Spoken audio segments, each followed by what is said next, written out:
Hey guys, welcome to Track by Track Reviews. My name is Rory Sullivan, and today I'm going to be talking about the new CunninLynguists album, Oneirology. Apparently that's how it's pronounced. Listen. Oneirology.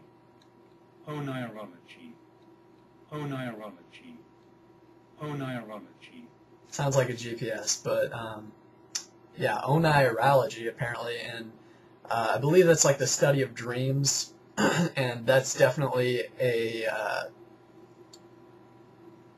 pretty obvious concept throughout this album. The first track, Predormitum, which is called Predormitum, and Predormitum is the stage of semi-unconsciousness preceding actual sleep, and then later in the album, oddly not the closer, Hypnopomp, which is apparently the state of consciousness leading out of sleep. And by the way, I'm not going to be doing this in the track-by-track format because it's 15 songs long. I did this one other time, and you guys will get over it. Anyway, CunninLynguists is a three-person group. Deacon the Villain and Natty contributing verses and rapping, and No doing all the production, and also a couple lines here and there in a couple songs. I'd say the prose on this album is definitely, as their name suggests, the lyrics. They're just, all of them are really great lyricists. I thought one thing that was really clever that they did was the song Hard As They Come, which features Freddie Gibbs, who's an up-and-coming rapper.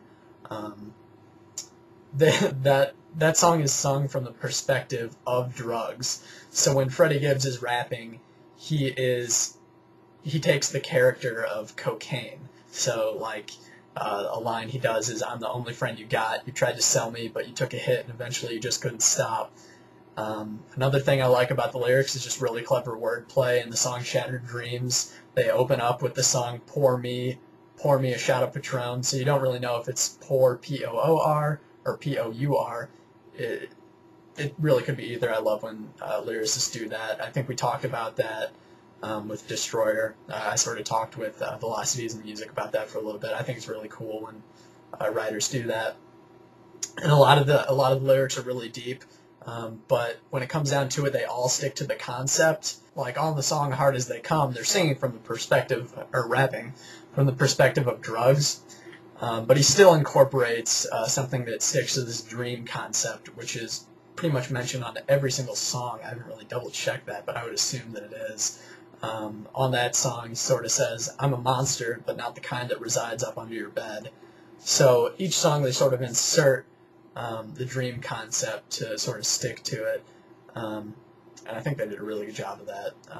They really don't let you forget, and there's also great production to accompany this concept.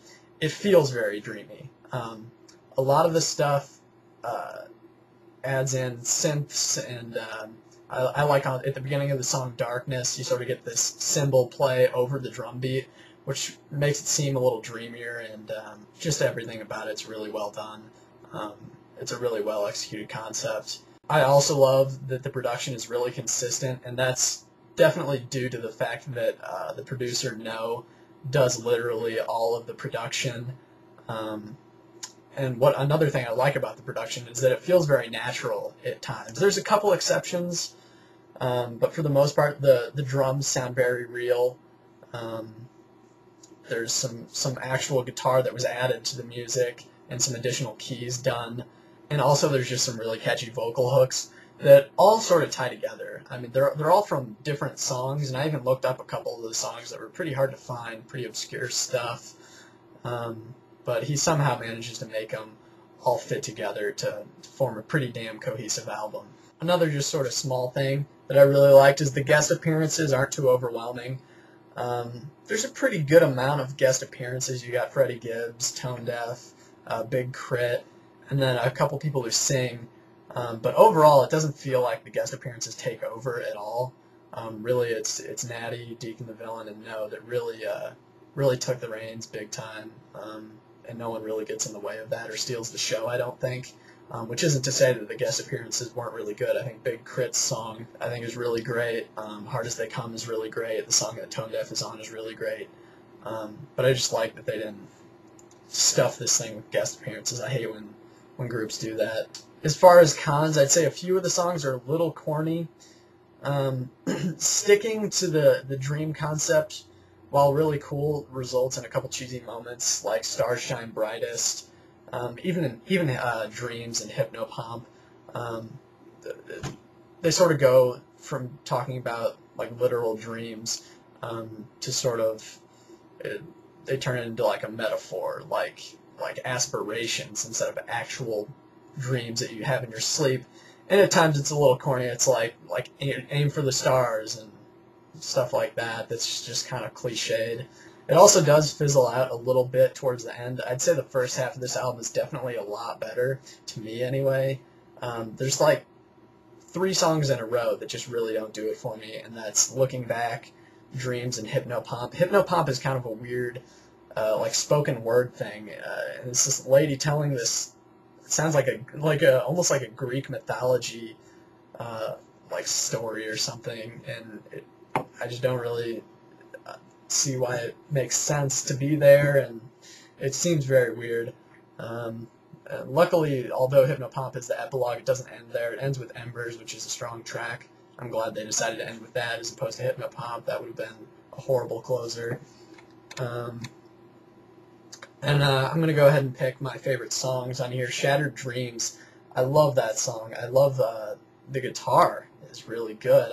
How many times do you say that about a hip-hop song? And like I said, with some of these lyrics being really deep, a line from here, one line that I just plain like is Reefer and Liquor Dance, My Chemical Romance, and then after that, getting really, really deep with Being in Lust with Love feels so dreamy, once again sticking to the dream concept, till it's shattered in beautiful pieces scattered beneath me. I still chase it, you gotta believe me, I just don't think it's as instant as an instance on TV.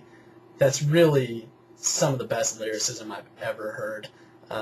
And really, I can't remember the last time I heard a hip-hop album with this good of lyrics. Moving on to another one of my favorite tracks, Darkness. Really, you could take the entire song.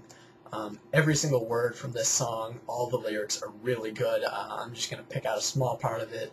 Advance through my imagery, I view my evil deeds. When I went to Jack in Tennessee to erase memory. When I called on Mary J, be my serenity, so I don't see that all my enemies resemble me. And then Predormitum, current currency is worthless, fodder for feeding purses, with ironclad words I solder together verses. And that's the opener. That's a really great song. They also sample Biggie in there. I'm going to cut it off there, but yeah, if you liked some of the lyrics you heard here, and if this sounds like something you'd be interested in, I think it's some really intelligent hip-hop, which I love to listen to. Just really smart, really clever, also really funny at times. I love the song Get Ignorant. Yeah, that's it. And once again, the album is Oneirology. Oneirology. Oneirology by CunninLynguists. Definitely check it out. It's still pretty damn new. Just came out about a month ago, March 22nd. Great month for music, by the way, and a great year so far. I'm going to give this one an 8.5. That's like 4 or 5 8s in a row. I mean, I'm loving this year so far. What do you guys think? And if you've heard the album, tell me what you think. And if you haven't heard it, check it out and come back and let me know what you think, because I really loved it. For me, this is the best hip-hop album I've heard since Most Def's The Ecstatic, which I fucking loved. But yeah, for track-by-track reviews, my name's Rory Sullivan, and I'll see you sometime in the not-too-distant future.